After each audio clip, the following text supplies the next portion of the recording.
Tak jo, takže ahoj, je to skoro rok, co jsme byli s Danem na vejletě na Šumavě a je dneska nějakýho 2.6.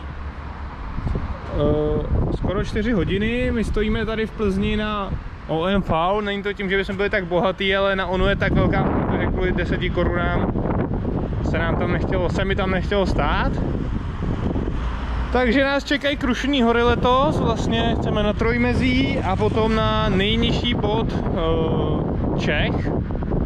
Nechci říkat České republiky, protože si myslím Macův možná níž ještě. Ale nejsem si jistý, jak je z toho zeměpisu. Daniel má 8887. Máš taky kousek, kdyby se byli po kilometr dál, tak to máš lepší. No, počkej, to je párkrát v obědu. A já mám 35 999. Teďka na budíkách jdeme natankovat. Dám tam asi Max Motion 100 oktanů, ať to pořádně jede. A nejsme bohatý, jo. Ať se to jednou za čas taky užiju, že můžu natankovat takhle drahý benzín. Tak jdem tankovat. Tak jo, takže jsme natankovali, mně se tam vyšel kanistr a kousek. Dan to zase trapně zkoušel náhodit nakopávačkou, jako vždycky, a teďka pomalu vyrazíme směrem k Hracholuský přehradě, kde se koukneme na vodu a potom pojedeme někam dál. Tak jo, jdeme na to.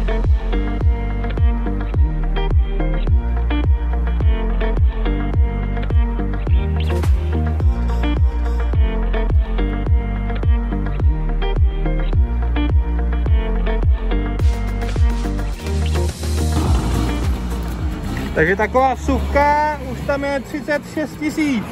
Už mám 36 000. Já tam schází 100 metrů, vole. Schází ještě 100 metrů. A máš tam 8 metrů. No, já tam mám 36 teďka. Tak jo, tak vyrážíme.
Tak jo, právě jsme u Hracholousek a nemůžeme se vůbec dostat k vodě, nicméně jdeme teďka tady kolem přímo Hracholousek, tak uvidíme, kam se dostaneme. Pojedeme touhle nebo touhle? Tou dole? Tak jo, tak jdeme vyrazit tady na pěší stezku. Jedu.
se trochu bál.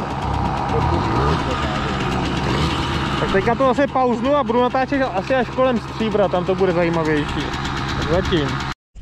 Tak jo, takže po tady té offroadové vložce, co jsme se tady dali kolem Hracholůsek, říkal Dan, že bychom se mohli kouknout tady na přehradu, na nějaký most. Takže jsme tady na mostě, ne? No. Ty tam močíš? Ne, já tady koukám. Aha, ty ohráváš přehradu koupačům. Takže teďka jsme tady na Hracholůském mostě. Zamávej do kamery. Tak, máme za sebou nějakých 25 kilometrů a před sebou ještě nějakých 150 kilometrů. Dneska. Takže se nebudeme dlouho tady zdržovat a musíme vyrazit, aby jsme vyrazili co nejvíc za slunčka. Tyjo, když jedeme třeba lesem, to je kosa, vej, docela. Ty krávo, já mám úplně modrý kolena, když jedeme lesem. No, asi za chvíli. Já mám takový pocit, že za Stříbrem budu už vytahovat podlíkačky. Tak jo, tak se ozveme bez Stříbra.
Takže se snažíme ukusovat co nejintenzivnější části naší cesty. Dneska teda brutální kosa oproti Loňsku. Krásný. Jako ještě svítí sluníčko a už máme oblečen všechno, co na sobě... Já už mám oblečen vlastně na sobě všechno, co mám. Já už se víc nemůžu ani oblíknout. Jo, to plavky si ještě můžu vzít přes sebe. A je fakt kosa, jako. No a jsme v Planý a teďka se vydáme po takový té státovce, to bude velká zábava. Směrem na Cheb. Jinak já jsem koukal, kolik za 67 km měl jsem to pohrdlo.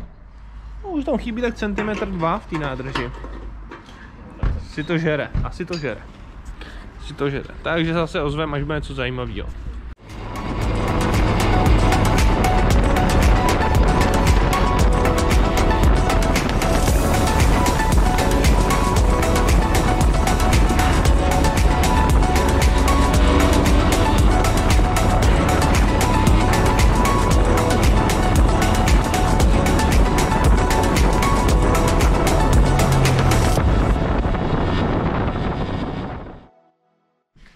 Tak jo, dojeli jsme sem, na Trojmezí, přímo až na Trojmezí.